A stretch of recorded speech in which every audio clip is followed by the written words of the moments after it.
Daphne, and I am a lacrosse player. I'm on the Hong Kong women's representative team, and I'm a midfielder.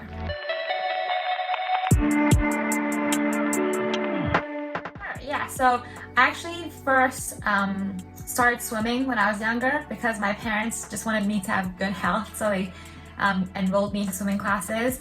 And so I was swimming for most of my childhood, and when you swim a lot, naturally you have a large lung capacity, so you're naturally good at long distance running and athletics as well. So I mainly did those individual sports when I was younger. And it was not until I was around 14, 15 when I went to boarding school in the UK that I started lacrosse.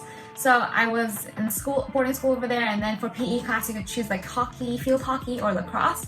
And since in Hong Kong I already tried hockey before, so I decided to try lacrosse instead in the UK.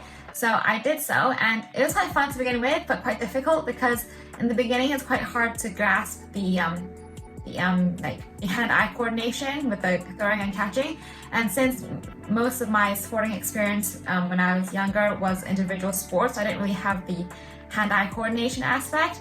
But after I had more practice and more games and stuff, and I got the hang of it, and then I got much better, and then I really enjoyed playing lacrosse. So I played it for around 4 years in in secondary school, and then when I went to university, I actually went back to swimming.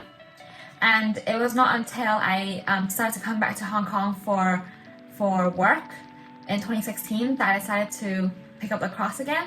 So before I came back, I actually Googled like Hong Kong lacrosse to see if there was lacrosse in Hong Kong, and I actually found there was the Hong Kong Lacrosse Association. And I was doing more research and found out that they actually had hired coaches from abroad to help develop the local talent in Hong Kong to raise the standard of lacrosse. So I decided to join this program called the High Performance Program, which develops Hong Kong lacrosse players to the senior team to participate in the World Championships. So up until now, I've been playing lacrosse for around 10 years. Yeah.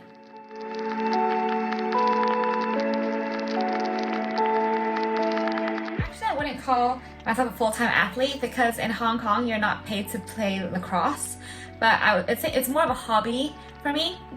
So I'm actually currently on a sabbatical leave. So I've been on sabbatical for 2 years already. Originally, it was supposed to be for 1 year because in 2020, I decided to take a sabbatical for 1 year to prepare for the World Championships that was originally going to take place in 2021 in June last year, but due to COVID, it was postponed for another year. So my sabbatical leave also got postponed by 1 more year so I could prepare for the World Championships. And I decided to do this because actually in 2017, I didn't make the World Cup roster. So I decided back then that I really wanted to give it another go.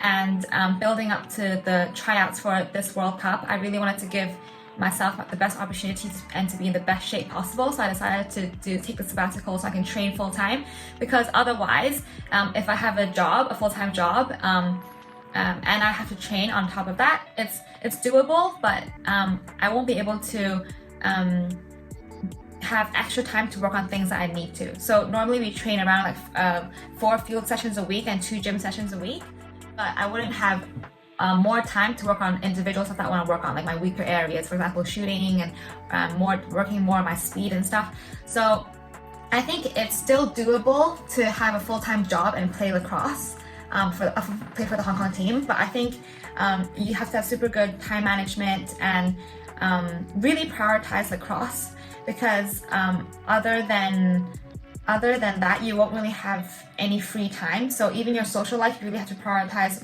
what you want to do and get enough rest for training the next day, because all your weekends are filled with training already.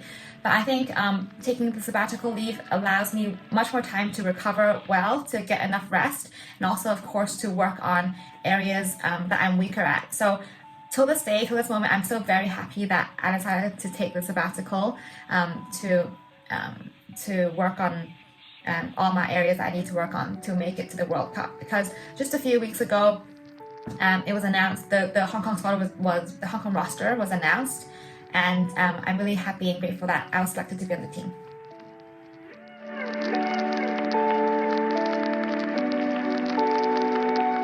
the past 2 years we've been having multiple lockdowns in Hong Kong. I mean, last year we actually had a good March 2021 to December 2021. We had a good almost 1 year worth of training worth of uninterrupted training. So we were able to have lots of team practices. But most recently in the 5th wave lockdown, so all the LCSD fields have been closed, which means we can't have team practices, and all the gyms have been closed. So we can't have weight training either, which sucks because normally 6 months before a World Cup, it should be our most intense period of training.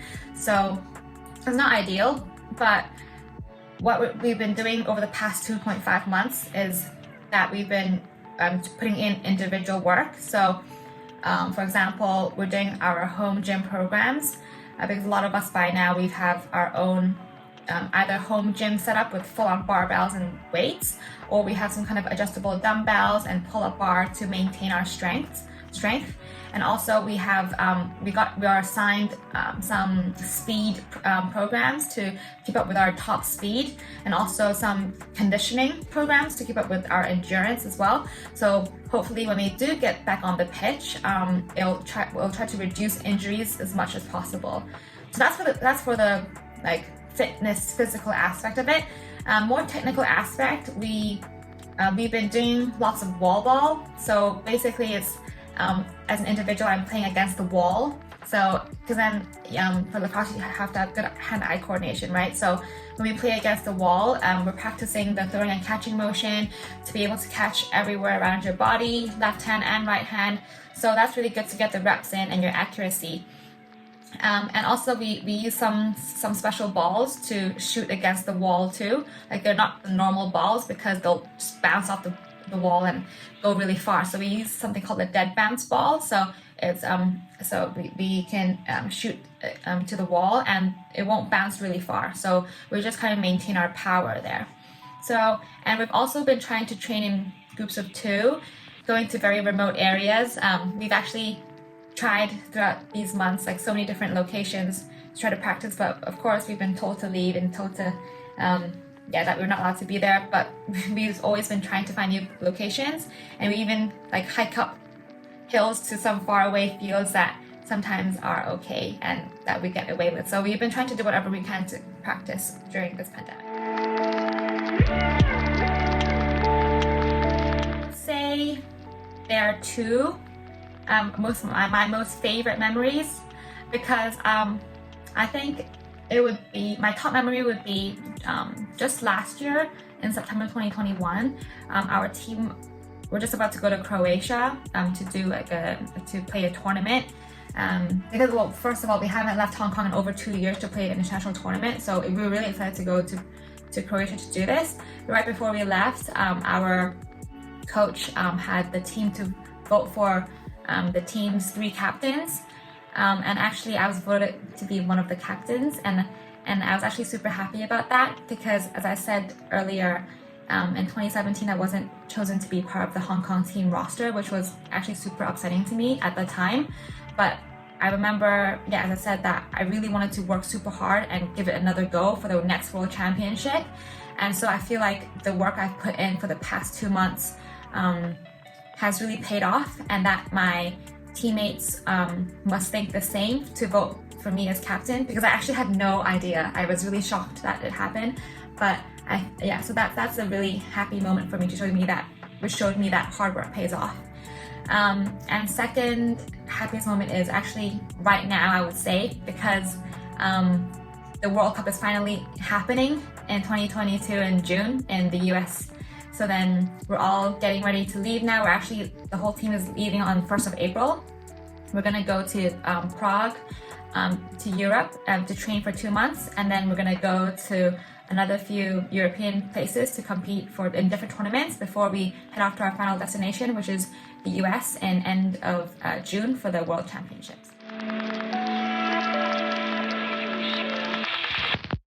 A lot of kids and teenagers and young adults in Hong Kong, they might not be encouraged to pursue sports as a career, or even take part in it, because maybe it doesn't pay very well or even at all. So, but I think actually to be able to represent your your city or your country to play a sport is actually such an honor and is a once in a lifetime experience. So I think if you're able to, you should definitely do it. And it also brings so much positive things to your mental and physical health. And I think that it also challenges you a lot in your life. It teaches you many lessons. For example, how to be resilient and how to react when adversity hits, and how to build grit and resilience and just work hard for something. So I think no matter what age you are or what sport you play, you should definitely keep sports in your life, because there's just so many benefits to it, and I would highly recommend it. So I would say that the spirit of a Kung Fu warrior is to never give up. Because, for example, I remember when I played in it's called an Easter Sixes tournament last year in April 2021. There were 2 teams playing, and I would say the other team is definitely looks like the team that would win. If you saw the rosters, even you think they'd win, because they have the high, like the straight attackers and the high scorers. But actually, in the first half, we were losing by around 4 points, but slowly we caught up, because I feel like every single goal we got in, we celebrated, and we remained very positive throughout the whole game, to the point where even afterwards the spectators will tell me, like I would tell the team, that we didn't even know you guys were losing if we didn't look at the scoreboard, because of the way we were celebrating and the way we were acting on the pitch. So I think never giving up and just staying positive throughout, and then point by point you could catch up, and eventually you could win. So I think never giving up is the spirit of a Kung Fu warrior. Actually, Kung Fu Warrior is my first NFT, because I really believe in their vision and their philosophy behind it, and I really like how they promote a very healthy lifestyle, which I'm all about. Yeah, so I think during this lockdown, this 5th wave lockdown, I think it could be very depressing, and it's very easy to get into a negative mindset. But I think just keep your heads up and try to do some exercise at home, or get out and go for a run, because it'll definitely release some endorphins and make you happier. So try to stay active and stay positive.